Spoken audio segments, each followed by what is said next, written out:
बचपन की मासूमियत। राहुल और साक्षी का बचपन एक ही गांव में बीता था। दोनों पड़ोसी थे और अक्सर खेलते खेलते वक्त का पता ही नहीं चलता था।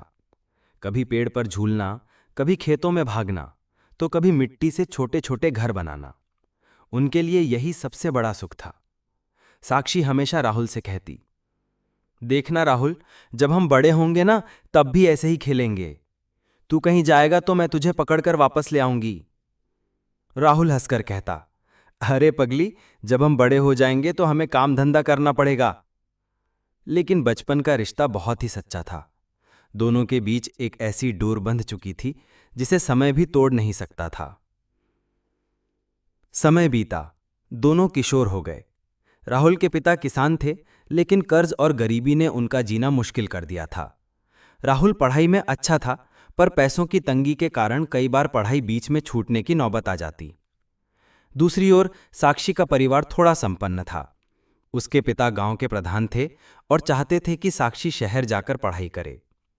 एक दिन साक्षी ने राहुल से कहा, राहुल, मैं अगले महीने शहर जा रही हूं। वहां बड़ा कॉलेज है, वहीं पढ़ूंगी। राहुल के चेहरे पर एक अजीब सी उदासी छा गई। उसने धीमे स्वर में कहा, तो क्या अब तो मुझे भूल जाएगी? साक्षी ने राहुल का हाथ पकड़ते हुए कहा, कभी नहीं। तू हमेशा मेरा सबसे अच्छा दोस्त रहेगा। मैं शहर से भी तुझे खत लिखूंगी। लेकिन वक्त बहुत बेरहम होता है।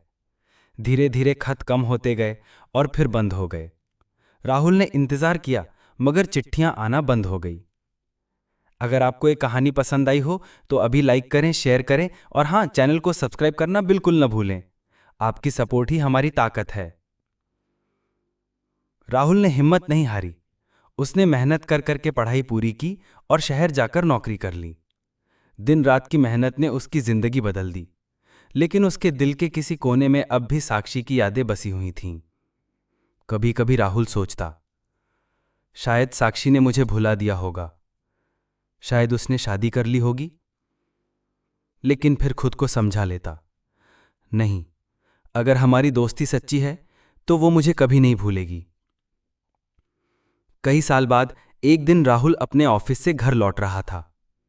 अचानक उसने एक महिला को सड़क किनारे बच्चों को पढ़ाते देखा। वो महिला और कोई नहीं बल्कि साक्षी थी। राहुल की आंखों में आंसू आ गए। वो दौड़कर उसके पास पहुंचा। साक्षी, तू?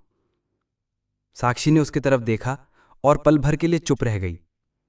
फिर मुस्कुराई, लेकिन उसकी आंखों से आंसू बह निकले। राहुल,